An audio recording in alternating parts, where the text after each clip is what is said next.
Македонските филмови минатата година имале рекордни 193 учества на фестивали и 30 освоени награди.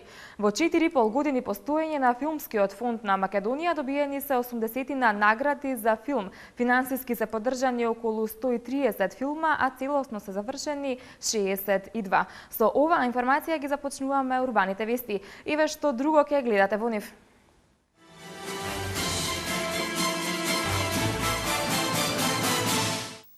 Куце Трајановски во посета на општина Сарај. На СОС телефонот за деца и млади. За 6 месеци има 105 јавувања, само 4 се од деца. Во Газибаба ќе се поставува урбана опрема. Во населба Илинден започнаа градежни работи за изградба на санаменско игралиште. Стивен Джерар уште 2 години во дресот на Ливерпул.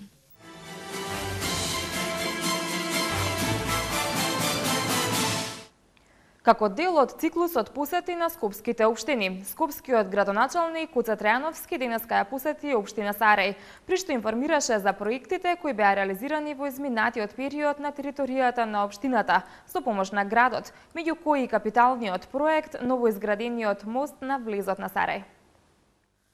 Скопскиот градоначалник Куце Трајановски денеска ја посети општина Сарај, при што уствари работна средба со неговиот колега градоначалникот Беки Мурати. На средбата присутни беа и првите луѓе на јавните претпријатија, како и представници на урбаните и местните заедници.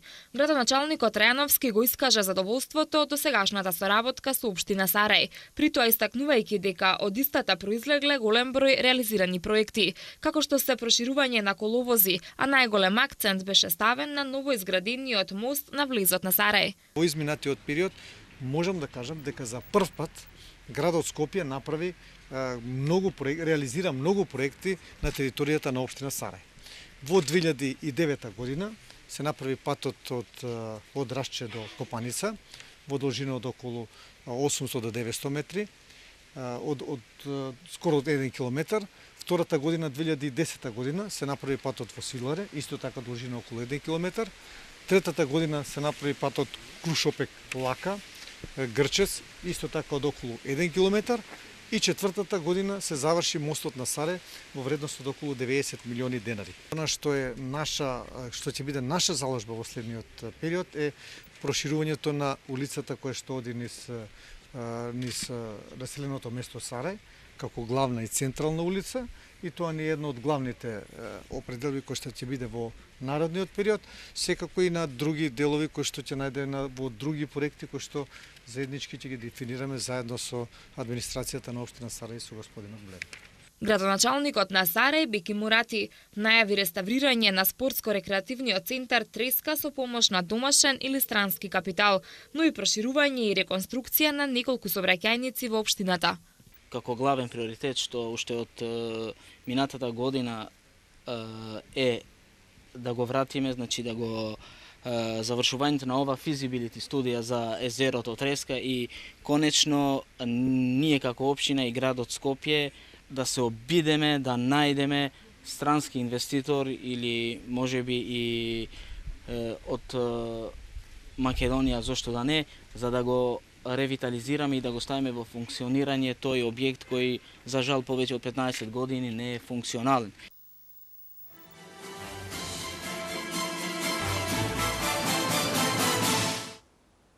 Нови пешачки патеки се градат на неколку локации на урбаната територија на општина Аеродром.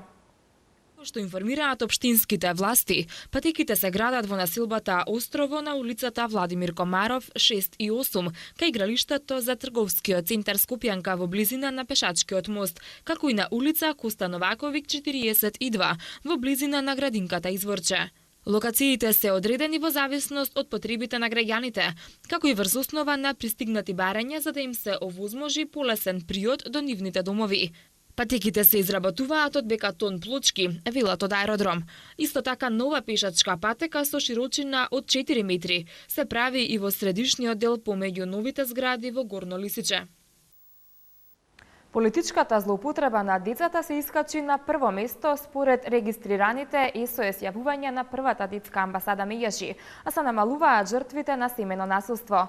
Од почетокот на годинава регистрирани се 105 јавувања, од кои само во 4 случаи лично деца ја кренале слушалката за да побараат помош од злоупотреба при семено насилство. Прилог на Ивана Митковска. Само 4 од вкупно регистрираните 105 јавувања на СОС линијата за деца и млади при првата детска амбасада во светот Меѓаши биле деца, останатите се возрасни. Децата ретко собираат храброст да пријават насилство или прекрашување на некое нивно право на СОС линиите. Но интересен е податокот што оваа година за прв пат политичката злоупотреба на децата избила на прво место, според регистрираните СОС јавувања, а е намален бројот на жртвите на семејно насилство, додека бројот на деца кои се опфатени во овие случаи е 195. Оваа година за првите 6 месеци нашите СОС оператори кренале вкупно 483 пати слушалката за да се јават, дојават, пријават, се консултираат, информираат и насочат. Проблем кога има детето или некој кој се јава во име на детето. Жртви вкупно 195 деца. Според овие податоци за 40 деца постои сомнеж за политичка злоупотреба за време на локалните избори или по нивното завршување. 38 деца се изложени на несоодветни услови за живот, кои им го попречуваат оптималниот раст и развој како резултат на сиромаштијата. 32 деца биле незаштитени и изложени на насилство во своето семејство. На 19 деца им се прекршени правата при брако-разводни постапки. 13 деца биле жртви на насилство меѓу врсниците, а 3 деца биле жртви на сексуална злоупотреба. Загрижувачки е фактот дека 40 деца биле потенцијални жртви на политичка злоупотреба. Ако го земеме во предвид фактот дека овој период, оваа половина на годината беа локални избори, бројката од 40 деца сме ја добиле од една анонимна дојава дека група на 40 деца носеле знамења, мајци, биле едуцирани во политичка насока. Би сакал уште еднаш да апелирам и до родителите, и до политичките партии, дека местото на децата не е на политичките митинци. Местото на децата е во училишта, безбедно, среќно, да играат на игралиштата и да се дружат со своите врсници. Во 2 случаи било пријавено насилство на деца од страна на воспитувачка во градинка и еден регистриран случај за малолетничка проституција, а имало и случај на дете кој избегало од дома поради физичко насилство. Според статистиките, таргет жртвите се деца од 6 до 14 години. А интересно и тоа што девојчињата двојно повеќе се јавувале да пријават насилство за разлика од момчињата. За 20 години откако е формиран СОС телефонот за деца и млади, има 19.700 повици за прекрашување на некое детско право. Директорот на Меѓаши, Драги Змијанац, вели дека земјава има потреба од дневни центри за деца жртви од педофилија или сексуално насилство, бидејќи таквите жртви немаат каде да се сместат по злоставувањето. Тој нагласи и дека бројот на СОС линијата во Македонија треба да биде усогласен со европскиот детски број и апелираше до владата на Република Македонија да одвои пари од буџетот за да може СОС телефонот да биде одржлив и во наредните години, бидејќи децата на вистина имаат потреба од тоа. Нашиот СОС телефон како многу важен, од јавен интерес, како индикатор кој ги дава релевантно состојбите со прекршување на правата на децата и препорача до владата на Република Македонија да го хармонизира со европскиот број 116000, од буџетот да одвои средства, бидејќи од јавен интерес, да може првата детска амбасада Меѓаши да раководи со 24 часа и да биде достапен од сите фиксни и мобилни оператори.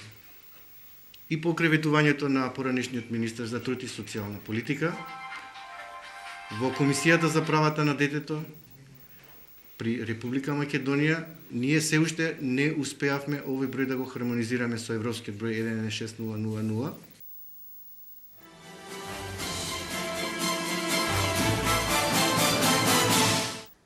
Ке се стиши музиката од звучниците во близина на фонтаната Воинот на конј.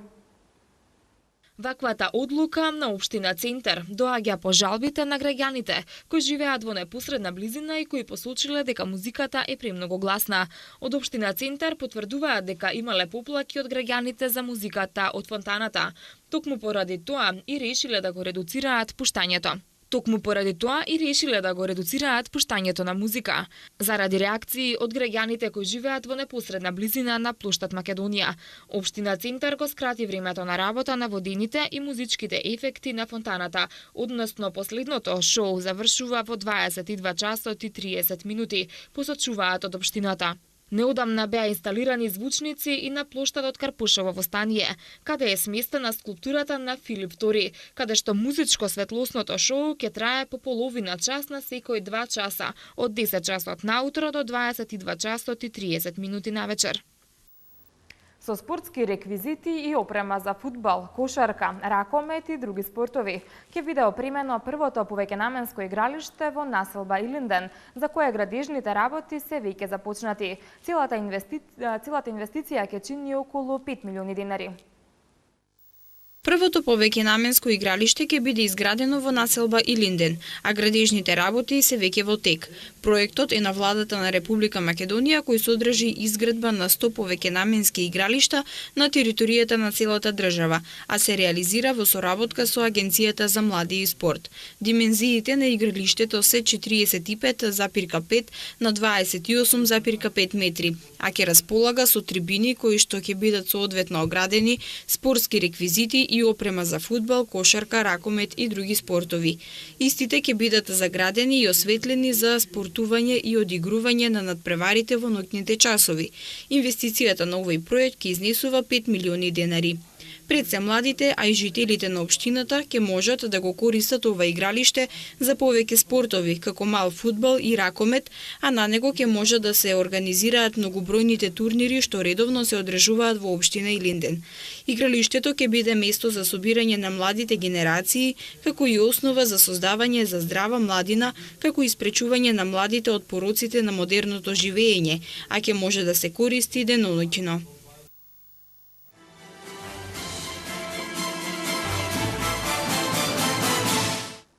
Сезонските работници од општина Киселавода и Оделението за заштита на животна средина се посветија на чистење на јавните површини во општината.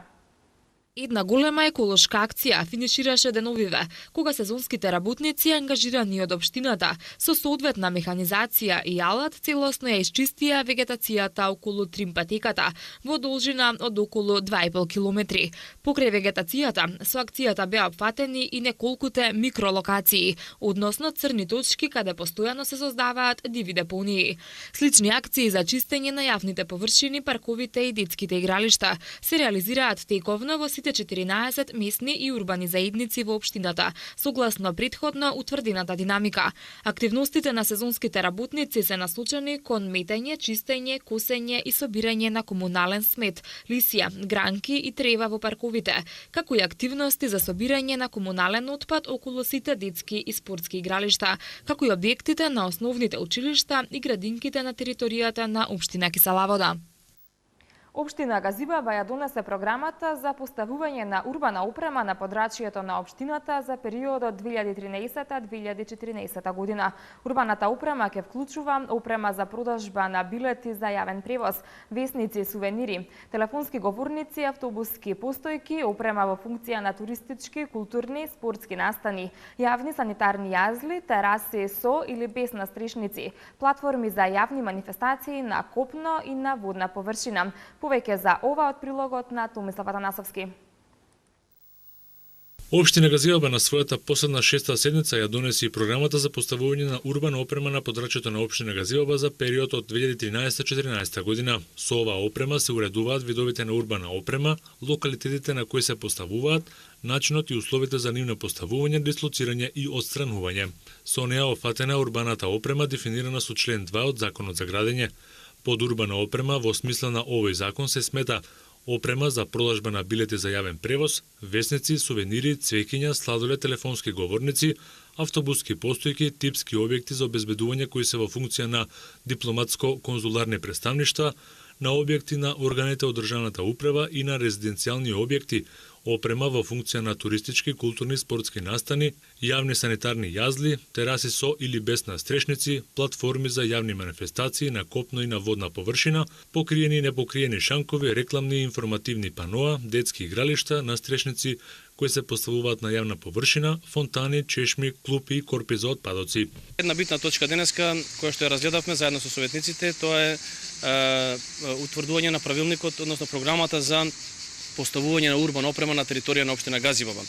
Ова е таа прва верзија, воедно упатувам апел до нашите сограѓани, каде што ќе има интерес да поднесат иницијатива. Во текот на следниот период ние можеме да направиме измена на програмата согласно барањата и потребите на нашите жители за поставување на урбана опрема. Се разгледа и два извештаи за работа на Центарот на Скопски плански регион и за функционирањето и работата и активностите на јавното предпријатие Газибаба 2007 за претходната 2012 година. Целите се евиденција на урбаната опрема на територијата на општина Газибаба, дефинирање на урбана опрема која што се отстранува, дефинирање на урбана опрема што се задржува, дефинирање на нови локации за поставување на урбана опрема, естетско обликувани, подобрување и воведување на нови стандарди во уредувањето на просторот, уредување, оплеменување, хуманизација на просторот и заштита на животната средина и брз развој и услуга на граѓаните од непосредната близина.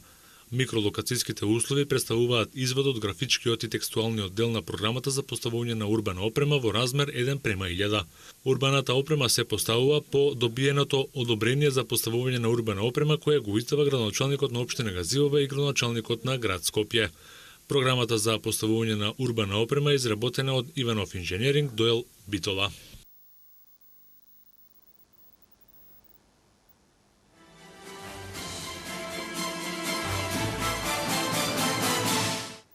Реал Мадрид е најбогатиот клуб во светот кој вреди неверојатни 3,3 милиарди долари. Стивен Джерард уште 2 години ќе го носи дресот на Ливерпул. Следуваат спортските вести, но пред тоа рекламите.